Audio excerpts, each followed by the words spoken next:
کیا اس نے 7 محرم الحرام کو ضد کے ساتھ آل محمد کے بغض کے ساتھ اس نے اپنے بیٹے کی شادیاں نہیں رچائی؟ بیٹے اور بیٹے کی شادیاں نہیں کی؟ اور کراچی کے ایک بدبخت ناخان نے اویس رضا قادری جسے کہتے ہیں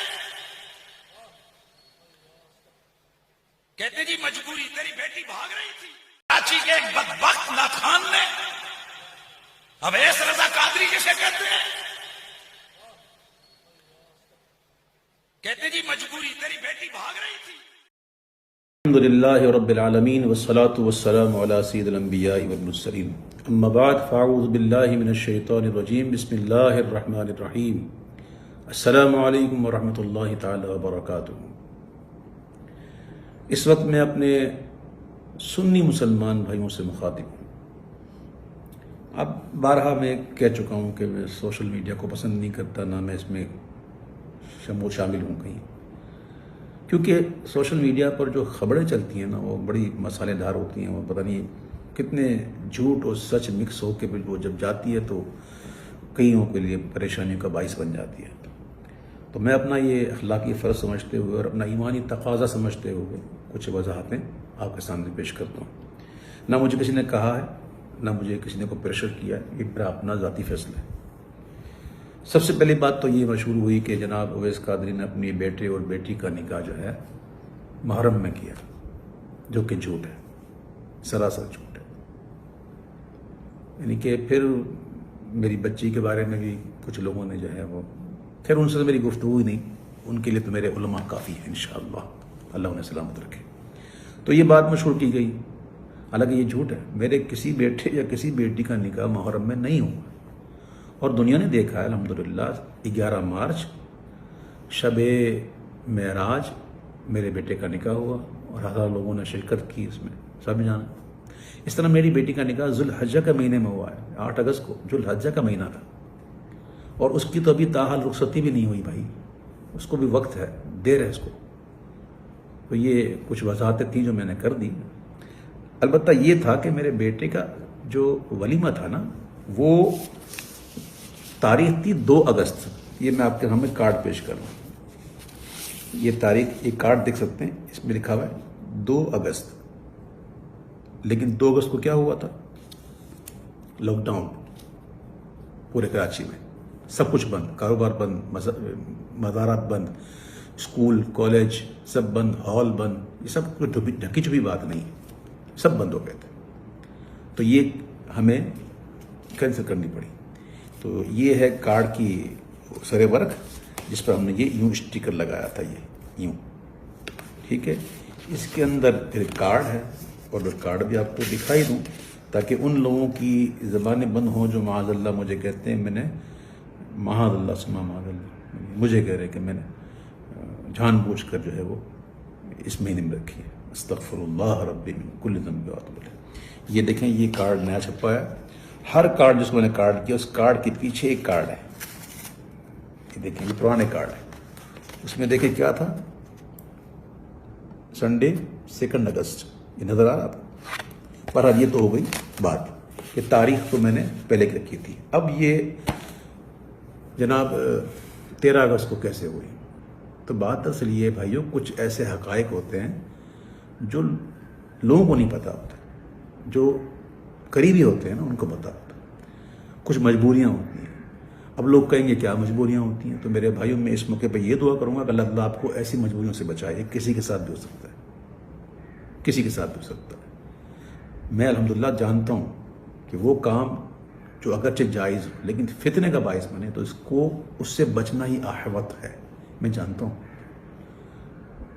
اور میں یہ بھی جانتا ہوں کہ یہ مہینہ کون سا ہے، اس مہینے میں کیا ہونا چاہیے۔ یہ جو کچھ میں نے کیا ہے، یہ کوئی مستحسن سمجھ کے نہیں کیا ہے، یہ ایک اضطراری کیفیت تھی، اختیاری حالت تھی، اختیاری حالت نہ تھی۔ لاک ڈاؤن ہوا، لاک ڈاؤن کے بعد بھی، عاشورے کے بعد بھی کوئی یقینی صورتحال تو تھی نہیں اس کی۔ اور ہال کا پتہ آپ کو کیا معاملہ ہوتا ہے کہ وہ ہال جو ہے وہ تاریخوں پر چلتے ہیں، تاریخیں ہیں ہی نہیں، کیا کرے بندہ۔ تو وہ پھر مہمان آئے ہوئے ہوتے ہیں، کئی باہر ممالک سے آئے ہوتے ہیں، جن کے جانے کا مسئلہ ہوتا ہے، جن کی ٹکٹوں کا مسئلہ ہوتا ہے۔ اور آج کل جانتے ہیں آپ، یہ جو ٹریول کا معاملہ کیسا الجھا ہوا ہے، سیٹیں کہاں ملتی ہیں، کس طرح ملتی ہیں، بڑے معاملات ہوتے ہیں. تو یہ ایک ایسی کیفیت میں یہ کی گئی ہے. اس کے باوجود الحمدللہ یہ میں بتاؤں الحمدللہ کہ ہمارے یہاں، میرے یہاں الحمدللہ شادی میں گانے باجے، ناچ ڈانس، پارٹیاں یہ نہیں ہوتی، چاہے محرم ہو یا نہ ہو. الحمدللہ میں امیر اہل سنت مولانا محمد الیاس عطار قادری کا تربیت یافتہ ہوں، ان کی صحبت میں رہ چکا ہوں. اللہ کا شکر ہے. ہمارے یہاں یہ چیزیں نہیں ہوتی. ہماری دھوم دھام تو بس یہی ہے، حضور کا ذکر، اللہ کے محبوب کا ذکر. تو میں نے اپنے بیٹے کے ولیمے کو برائے عیسی علیہ الثواب امام علی مقام شہداء کربلا میں نے منسوب کیا اور ان کے نام کا لنگر مہمانوں کو کھلایا. اب ذرا یہ بھی دیکھ لیں کہ جو تقریب میں ولیمہ تھی وہ کیسی تھی، جس کے گواہ کراچی کے مستند بڑے بڑے مفتیان کرام، بڑے بڑے علماء کرام، بڑے بڑے سرا حضرات اور دیگر مسلمان موجود تھے جو اس بات کی گواہی دیتے ہیں، اور گواہی دی ہے انہوں نے کہ ایسا ولیمہ ہم نے کبھی زندگی میں نہیں دیکھا کہ جس میں ایسی نعتیں پڑھی جائیں، ایسے مناقب پڑھے جائیں امام علی مقام کے. مغرب کی نماز با جماعت ادا کی گئی اور پھر 1 گھنٹہ پورا الحمدللہ 1 گھنٹہ سوا گھنٹہ ہم نے عشاء کا وقت شروع ہونے سے پہلے تک ہم نے یہ سلسلہ رکھا. سلام پڑھے گئے، مناقب پڑھے گئے، دعائیں کی گئیں اور پھر عشاء کی نماز با جماعت ادا کی گئی شریعت کے مطابق. اور پھر تمام مہمانوں کو جو ہے وہ لنگر حسینی کھلایا گیا. اور ایک اور بات بتا دوں کہ اس محفل میں میرے بیٹے کا سہرا بھی نہیں پڑھا گیا. بہرحال جو میری ایک وضاحت تھی جو میں سمجھتا ہوں انشاءاللہ آپ لوگ ضرور سمجھیں گے، اور مسلمان کو آپس میں محبت کرنا چاہیے. اس کے علاوہ سوشل میڈیا پر کچھ چاہنے والوں نے میری حمایت میں جو ہے وہ بڑے بڑے دلائل پیش کر دیے، یہ کر دیے، وہ کر دیے. تو بھائی میں یہاں جائز ناجائز کی تو بات کرنا ہی نہیں بیٹا، نہ مجھے اس میں الجھنا ہے.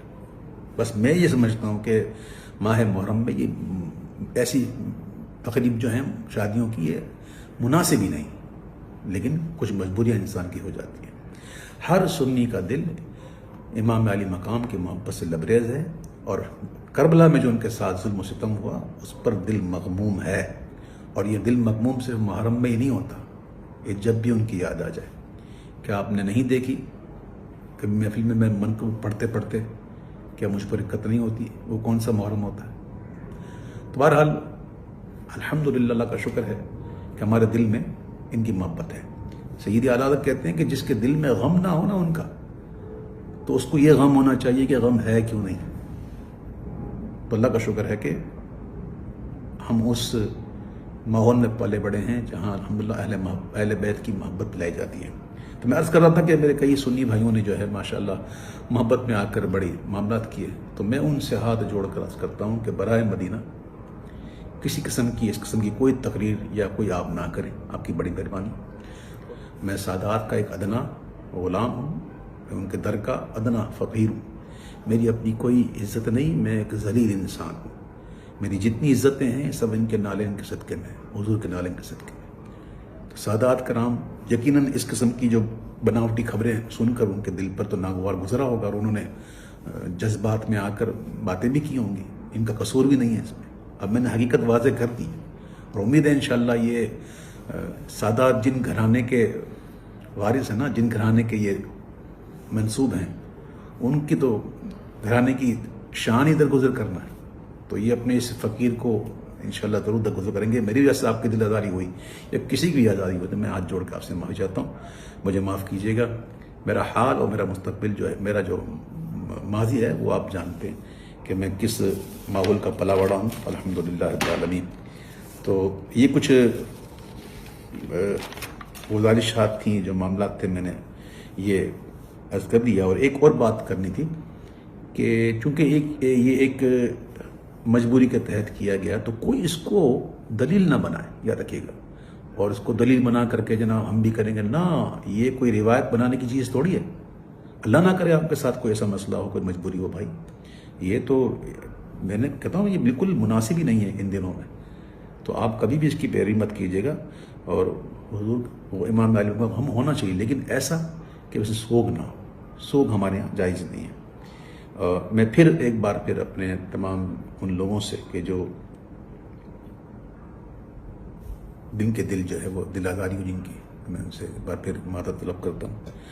اور آخر میں یہ دعا کرتا ہوں کہ اللہ تعالیٰ ہمیں سرکار دو عالم صلی اللہ علیہ وسلم کی محبت میں، حب صحابہ میں اور حب اہل بیت رضوان اللہ تعالیٰ عنہم میں ہمیں جینا نصیب فرمائے، اور انہیں کی محبت میں موت نصیب فرمائے۔ اللہ تعالیٰ میری دعاؤں کو قبول فرمائے، آمین یا رب العالمین۔ میرے حسین تجھے سلام، میرے حسین تجھے سلام، انہیں سلام منور یہ چاہتا ہے جی، تمام عمر لکھوں اور نہ ہو تمام سلام۔ السلام علیکم ورحمۃ اللہ وبرکاتہ۔